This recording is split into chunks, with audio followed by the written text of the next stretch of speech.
Hey everyone, and welcome to another hunt video. Today we're going to be fighting the horned pony, Kirin, so let's get on with it.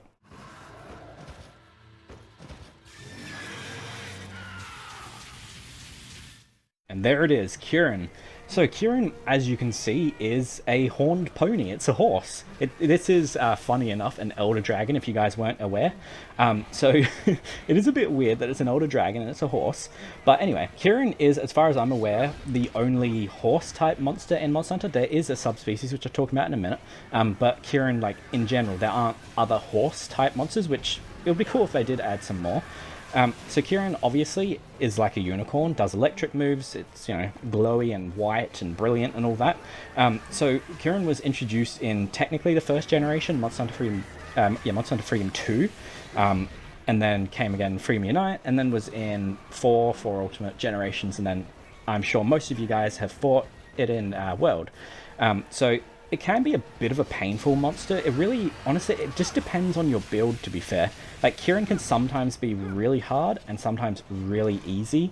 Like, a lot of the time, I don't have too many issues with Kirin in this game. Like, can be a bit of a pain. It depends on the rank of the Kirin universe. And this is only a high rank one, just because honestly I didn't want to fight a G rank one.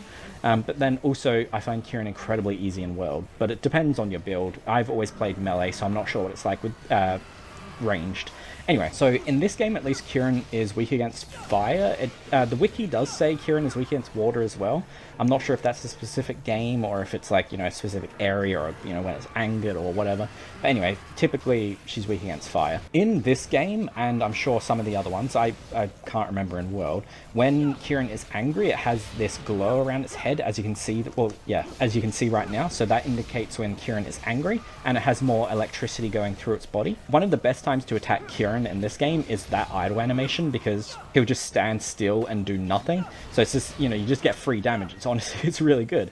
And then you can knock him down like that, which is amazing. In the Monster Hunter 20th anniversary, Kirin came 39th place in the Hunter's Choice thing. So Kirin is relatively light. I would assume it's because, you know, it's a monster that came in World.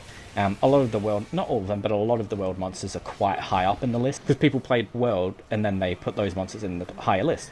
But yeah, so also one thing with Kirin is, at least with melee weapons, well, at least with the longsword at least, usually the head is a really good spot to hit. Like, the body is not as good. I believe most melee weapons, and probably ranged, is the same. Like, if you can, you want to try and hit the head, just because it's just a better hit zone than the rest of the body. And as you'll probably guess, Kirin is immune to paralysis, because that'd be a bit strange if you could paralyze a lightning horse. So yeah, you don't bother using paralysis, nothing's going to happen there. Use fire, as I said earlier, or just use roar or blast if you're playing a game with blast, or whatever you want. One other cool little fact about Kirin is it's actually the smallest elder dragon in the series. Obviously it's just a small horse, but there's the, like, base size, I'm sure there's probably an event quest of a mini elder dragon somewhere, but I mean base size, it's the smallest elder dragon there is in the game series so far to date. We don't know about the future, but for now it is. And for any of you guys that have played in Monster Hunter, or that played in, was it Iceborne or World? I can't remember. Either way, Kirin is hunted by Rajang, so it's the only Elder Dragon that can actually be, well, that is hunted by a non-Elder, in that sense. That, I mean, that, I don't know if there's any others. I don't think so. But either way, Rajang, like, you know, snaps the horn off and eats the horn and uses that for the electric powers. That's you know, that's what it does. Poor little Kirin getting absolutely destroyed. And as I mentioned earlier, Kirin does have one subspecies. Now, please excuse the pronunciation. I'm not 100% sure on the pronunciation. Or Orishi Kirin, I think. Orishi, I don't know how to pronounce it.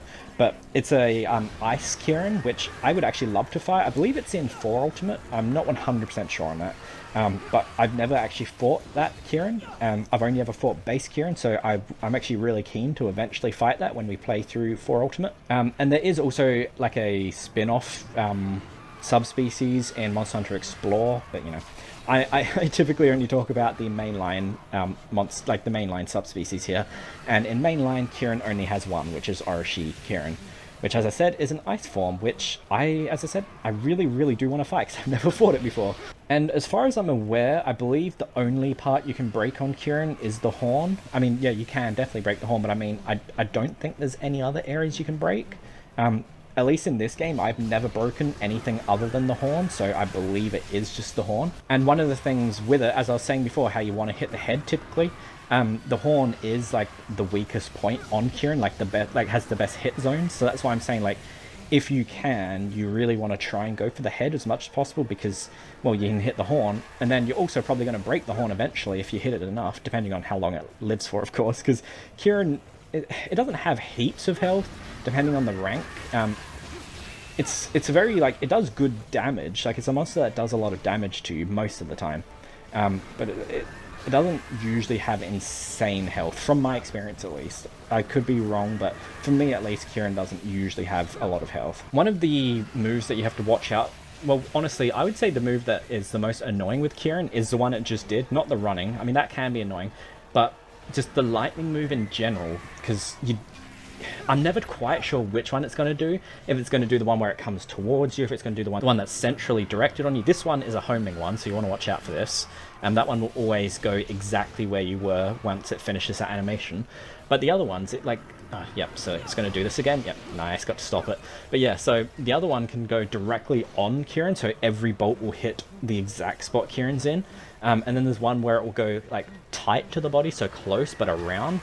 And then there's that one which goes in front, typically, like around the front of Kirin. So there are a few different ones. That's the one that goes towards her I was talking about. There are a few different types of electricity attacks that you got to watch out for. And it can be hard to judge which one it is because, as far as I'm aware, there isn't really a tell. Besides the homing one is obvious because it does a different movement animation when it's doing it.